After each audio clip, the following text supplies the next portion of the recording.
நம்ம வில்லியனூர் முகமண்டபத்தில் இருக்க ஒரு கல்வெட்டோட அரிய செய்தியை தான் இந்த காணொலியில் நம்ம பார்க்க போகிறோம். 12ஆம் நூற்றாண்டை சேர்ந்த ராசநாராயண சம்புவராய பல்லவனுடைய கல்வெட்டு தான் அது.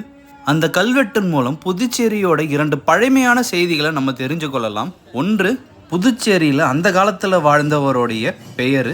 அவருடைய பெயர் என்னன்னு பார்த்தீங்கன்னா முசக்குளத்தூர் கருப்புழான் அரையன் மணிகண்டனான பல்லவராயன் என்பான் என்று அவருடைய பெயர் முடிகிறது. அப்புறம் 2வது செய்தி என்னன்னு பார்த்தீங்கன்னா இன்றைய ஊசுட்டேரியோட பேர் பரியநேரி என்று குறிப்பிட்டிருக்காங்க. இந்த மணிகண்ட பல்லவராயன் என்ன பண்ணியிருக்காருன்னு பார்த்தீங்கன்னா பரியநேரியில் 2 நிலத்தை கோவிலுக்கு கொடுத்து நந்தாவிளக்கு எரிக்கிறேன் என்று கல்வெட்டில் பொறிச்சிருக்காரு.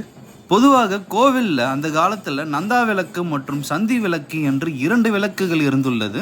சந்தி விளக்கு என்பது ஒரு வழிபாட்டுக்கோ ஒரு தனி நபருடைய வழிபாட்டுக்காகவோ ஒரு குறிப்பிட்ட நேரத்துக்காக எரிக்கிற விளக்கு. இதுவே நந்தா விளக்கு என்பது எந்நேரமும் எரியும் விளக்கு.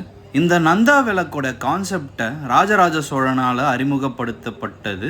எந்த திட்டத்தின் கீழே பார்த்தீங்கன்னா சாவா மூவா பேராடு திட்டத்தின் கீழ் அறிமுகப்படுத்தப்பட்டது. இந்த திருநந்தா விளக்கு எரிப்பதற்காக எரிக்கிறவங்க பார்த்தீங்கன்னா 32 ஆடுகள் 90 ஆடுகள் ஒரு காளை என்ற பல்வேறு கால்நடைகளை கொடையாக கொடுத்து அந்த நந்தா விளக்கை எரிப்பாங்க.